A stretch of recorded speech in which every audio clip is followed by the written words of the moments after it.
After losing a game to the Washington Wizards, the Bulls' third straight loss in a row, there are now questions about how bad do the Chicago Bulls have to be to finish the season to force the front office's hands to make some serious change. On top of that loss, we're also going to talk about Dunked On podcast, talking about the Bulls should look to trade Io and Kobe, and why I really think that's the most idiotic idea that I've heard in quite a while. We're going to get into all that and more right after this. You are now tuned in to Chicago Bulls Central, your number one place for all Chicago Bulls news and content.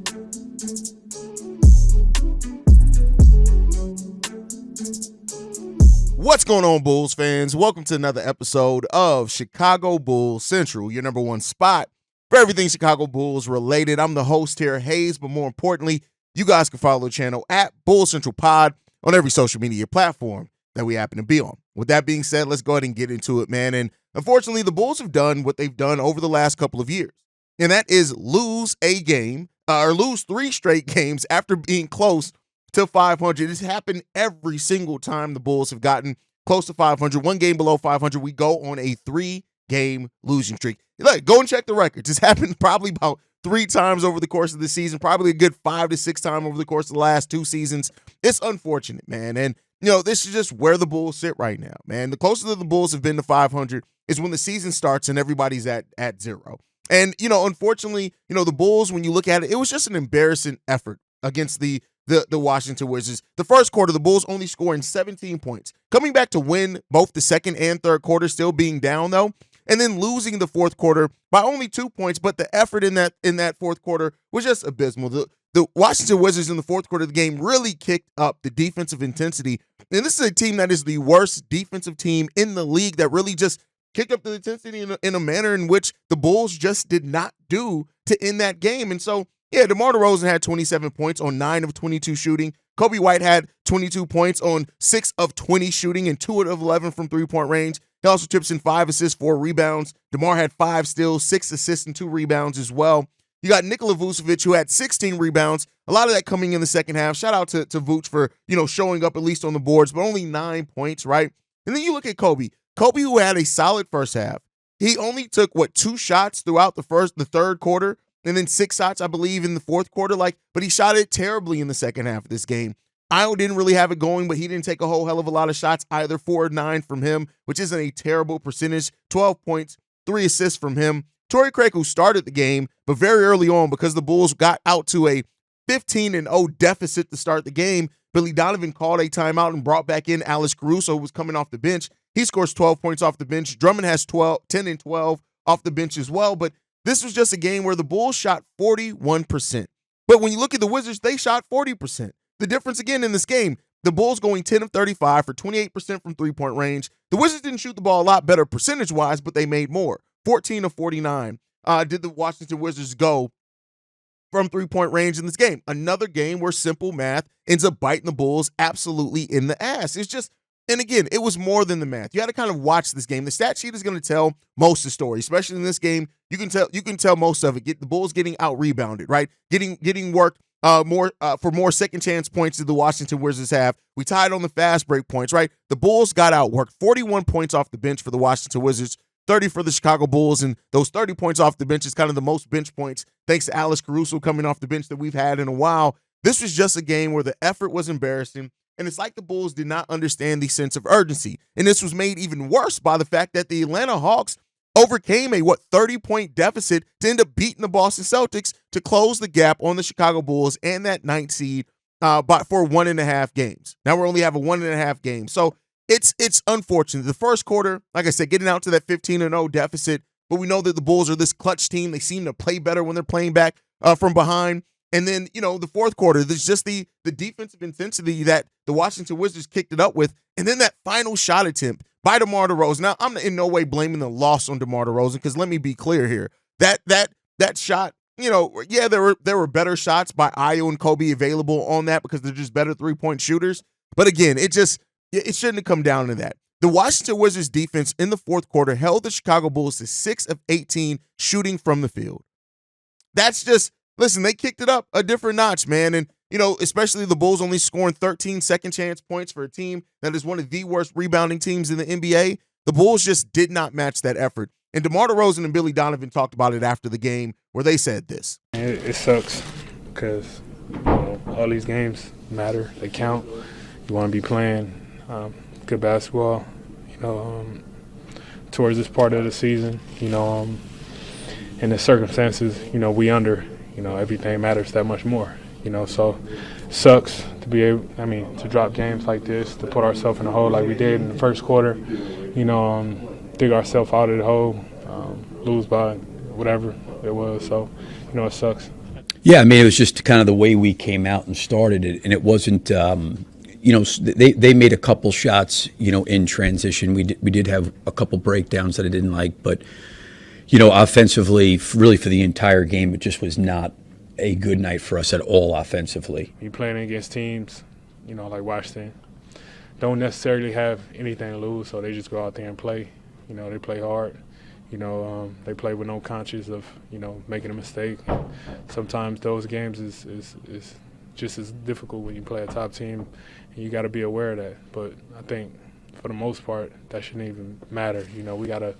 We gotta hone in and understand, all these games matter. Every single game matter, and we got to be playing the right way. Probably don't win every single game, but as long as you're playing the right way and competing from beginning to end. And so it's just, again, the Bulls keep making things harder on themselves by not showing up against the teams that supposedly are supposed to be worse than the Chicago Bulls, right? You got to take care of the business of the teams that are beneath you, and you got to do that first, right? Yeah, the Bulls are probably over the course of the season, final 10 games now left, are going to get some wins against some teams that are technically better than them. I wouldn't be surprised if that ends up happening a couple of times over this stretch. We got 3 games against the New York Knicks coming up before the end of the season over the last 2.5 weeks of the season. We'll see what that ends up turning into for the Bulls, but ultimately it comes down to what they said there. Every game matters now for the Bulls, right? Yeah, they're going to make the play-in regardless, right? Technically, them and the Brooklyn Nets would have to go on opposite streaks, right, to really the Bulls to kind of fall out that play-in. But it's just the Bulls don't understand the sense of urgency, and Billy Donovan's situational awareness as a coach to not understand how to manage lineups is ridiculous. Again, another game where OB plays less than 10 minutes. He is your shooter off the bench. You made him your shooter off the bench when you decided to convert him other than getting other veteran shooters. You didn't do that, right? Then on top of that, Andre Drummond, we played better when Andre Drummond was on the court last night. Considerably better when Drummond was on the court than when Nikola Vucevic was on the court. And guess what? Billy Donovan did not go to that lineup even though it was working. I get it. More times than not, your starters are going to get more minutes. But that's why it's called situational awareness. And that's one big thing that Billy Donovan lacks, and he shows repeatedly. He does not understand how to manage the situations of the game and try to create some wrinkles for the Bulls to get in there and make some things work for themselves. And that's something that continually bites the Bulls in the ass. And, we'll see what ends up happening with this, man. It's a frustrating loss for sure. More frustrating for the fans in the UC who spent their money to see this team. And once again, like they've done so many times this season, the Chicago Bulls crap the bed because they just can't play and match the intensity of other teams. The Washington Wizards wanted this game more. And Billy Donovan even saying they don't have the luxury to play down the competition. I said it on the live stream last night. I think that that's a bad wording on things because the Wizards, you didn't just play down to your competition. The Wizards outplayed you. Don't act like it just, we could have had that. We played down. No, the Wizards completely outplayed you in just about every facet of the game of basketball. The Bulls got to get it together, man. But the question remains, and I got this question a couple of times in the live stream yesterday, so I wanted to bring it here. How bad would the Bulls season have to end to force major change of the front office? And here's what I'll say to that. A, we've had pretty much the same flaws since this version of the team came together. We've needed three-point shooting. We needed some rim protection. The Bulls did not get that. Now, one of the best signings that they've made was Andre Drummond, who's come in and brought a lot of that defense that we need. Some shot blocking, right? Not a whole hell of a lot, but better defense at that center position. You got one of the better backup centers in the NBA. You get credit for that, right? You brought in Torrey Craig, who hasn't really been able to stay healthy, but I think Torrey Craig worked pretty nicely. But then the other two signings you made those offseason, Goran Dragic, Javon Carter, apparently you can't sign point guards. We have an issue with signing point guards, right? They haven't been playing well, even though Javon Carter played decently in the game last night. I got to give him his credit for that. But I don't know if it's the point where a bad finish necessarily forces this front office hand to do anything. And that's unfortunate, right? Now, the one thing that can be against that point is that the young players have stepped up big time for the Bulls. You look at Io, you look at Kobe. Maybe that's now given this front office maybe a little bit of more leniency to kind of lean towards youth, right? You still got players in the wing like a Julian Phillips who showed flashes for you before he went down with injury. Dalen Terry's showing some flashes as well of being a competent defender and player in transition. You got Ernlop Batim in here as well, right? Who you brought in from overseas. He may factor into your future plans. But, the biggest thing that I've said with this, if the Bulls season ends badly, and like I said, I don't think that they missed the plan, but let's say they don't make the plan. They lose a lot of games here on the last 10 games. They move down to the 10th seed.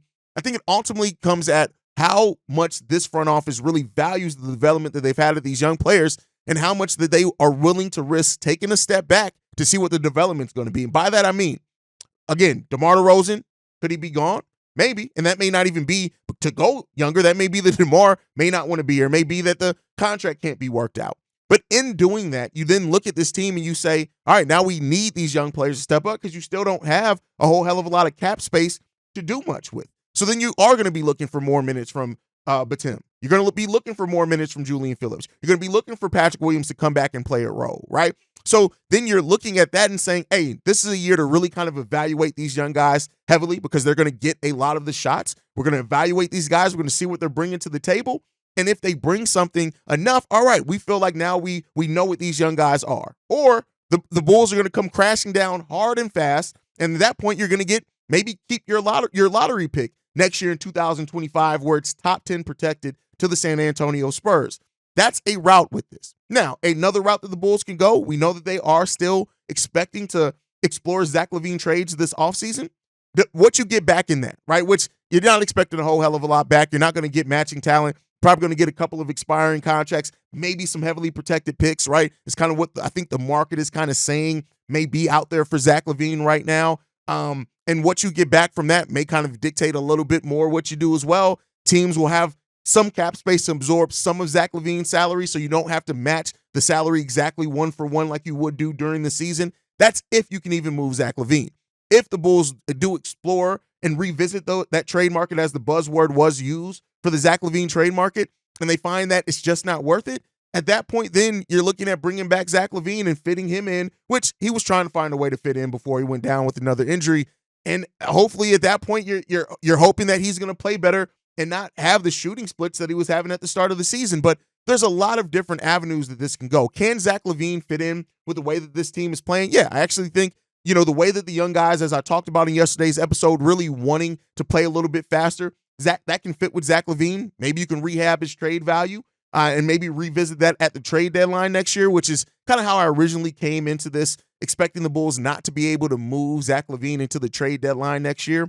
But that leaves a lot of ifs, right? The front office ultimately enforcing their hand or at least getting a better pick in this year's draft, which we know this isn't the draft worth tanking for, but there are some really good prospects that can turn into some solid players for you in this draft. Maybe that's what the Bulls look to do. It's an interesting scenario, man. And I don't know if anything necessarily forces this front office's hands because, as we know, AK just looks at this team differently. You got your coach locked in to an extension that none of us know the length of that extension. All right, cool. It is what it is, right? That kicks in next year. AK, Eversley, they all got extensions around that same amount of time. So it's almost like this team is playing like coaches and front office and those and things that just know that their job is secure. And that's one of the worst spots to be in when you're in a team and it's searching for something.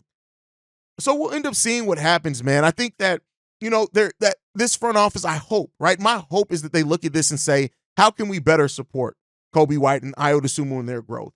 How do we bring in the necessary shooting that we need to help, stretch that floor a little bit so we can get some more spacing? Right? Those type of things. How does Peter Patton and that player development department really work with the young players in OB, Julian Phillips, Dalen Terry, Ayo Dosunmu, right? Even Kobe White some more. How do they work with those guys this summer so that they're ready to hit the ground running to start off next season? Those are all questions that are ahead of the Bulls, but it's a difficult spot to be in. And it kind of has made it, I don't want to say more difficult, but so I was listening to the Dunked On podcast and I was led there through CHGO Bulls. And they were talking about there that the Chicago Bulls should look to move, possibly trade Kobe White and Ayo Dosunmu, while their value is high because they're not, basically, I'm paraphrasing, not going to be players that you can that can start on a good team. Or they're not going to be star level players. And I think that that's one of the most idiotic things that you can say. You don't trade players that are on reasonable contracts, really reasonable contracts. And keep in mind, with the CBA rules, right? What is it, 120% you can get from the last year of your deal, meaning that if Kobe keeps playing the way that he's playing and you max him out on his next contract, the most you're probably going to be paying him is about 20 to 25 million, which is how he's playing right now. And as the cap keeps rising, that's a really reasonable contract for a player. That being a player's max, that's a really reasonable contract. You look at Ayo Dosunmu, even the same thing. If he keeps playing the way that he's playing and he earns a max level contract, these are the type of contracts that add value to your team. You don't trade players. Yeah, their value is high right now. Did the Bulls miss out on striking where Zach LaVine's value was at its highest? Yes, they did. But that was because Zach LaVine also was due for an exponential max level contract that really did change your cap situation wholeheartedly. We're at some point, about $20 million is going to be close to the mid-level exception. So because that's going to be those players' max, you don't give up on those players. And Kobe White and Ayo are the type of players that you can build with. Do you build around them? They need to show a lot more, admittedly, before you can say that. But to me, you don't move off of players that are on reasonable contracts. Because guess what? If you do it, let's say for some reason Julian Phillips takes a major leap. Patrick Williams finally takes that leap. Or whoever the Bulls do draft over the next two drafts takes a major leap as well and turns into something. You now have two reasonable, at that point in time, veteran players on really reasonable contracts that you're adding value, and it maintains flexibility to continue building that team out. This concept of completely bottoming out just to get a chance at talent and give up known talent to take a chance at a bite at another one, it doesn't typically work out for teams. And it really felt like that. Hearing that was some of the worst logic that I've heard. And when basketball, it's like everybody in these major outlets, these bigger platforms, all have it preconceived in their head. The Bulls need to completely blow it up. And I can get that to a degree. But even in that saying, you don't give up value, because guess what? If Kobe continues being this player and you traded off of him because you wanted to maximize on that value, and he keeps being this player and turns into something and pairs with a star or something, you're going to be regretting that. It's going to be another situation where the Bulls gave up on talent early. I don't know about you guys, but personally, I'm tired of giving up on the talent that we could have homegrown and developed here, just for the nature of the front office just needs to draft better, make better choices, make better decisions on how you build out this roster. You don't give up on young players that you develop that are on reasonable contracts. That to me is idiotic. And you know, I get what some of the thought processes is behind it. Again, understanding and agreeing are different.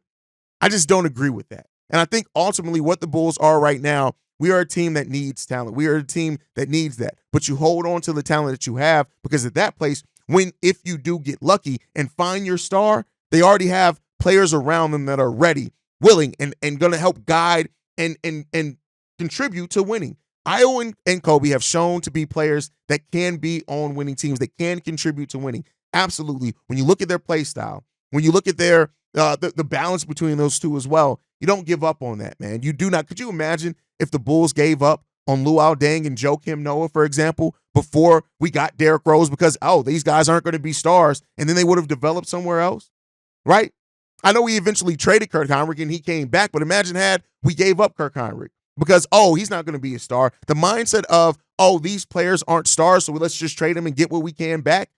It doesn't typically work. And you can get as many bites at the apple. If you're not drafting correctly, if you're not drafting smartly and intelligently, you're going to be left with a player that could be really damn good, because eventually, hopefully you get lucky enough to draft that player, but then you're not going to have anything around to support them. And then you're going to run the risk of them asking out or not wanting to be part of this team long-term, because you just have not been able to put a team around them. The Chicago Bulls cap situation is bad this season. Make no mistake about it. In no way will I say that they have a lot of flexibility this upcoming offseason, because they don't. But then when you look and you pivot that and look towards the 2025 offseason, right? That is where the Bulls start getting some considerable cap space depending on how they do things. Right now, they are slated to have $83 million under the luxury tax. We know that that's basically a hard cap for the Chicago Bulls because they don't go into the luxury tax.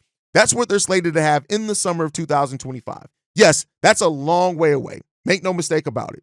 But even if you do re-sign Patrick Williams, which at that point, let's just say $15 to $18 million, you still have considerable cap space. If you re-sign DeMar DeRozan, yeah, that can cut into that a little bit, depending on what the options and things are, whatever you do there.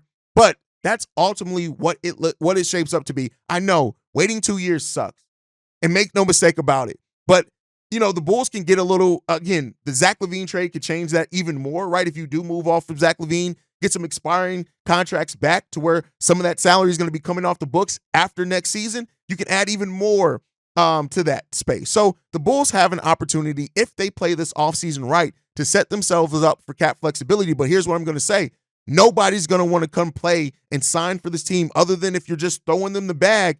If you trade away your talent for draft picks that may not turn into anything, you keep your homegrown talent, you keep your flexible contracts, and you continue building this thing out. At least that's my opinion. You guys can let me know what you think, as always, down below. But that's my time for today. Make sure you're following the show at Bull Central Pod. You can send us any feedback, questions, comments, concerns, bullcentralpod@gmail.com. Lastly, if you want to leave a text message and our voicemail for the mailbag, the number to do so, 773-270-2799. We are the number one spot for everything Chicago Bulls related, thanks to you guys. And like I like to end every episode on, go Bulls. Love you guys. See red if you can, y'all. Peace. This has been a presentation of the Break Media.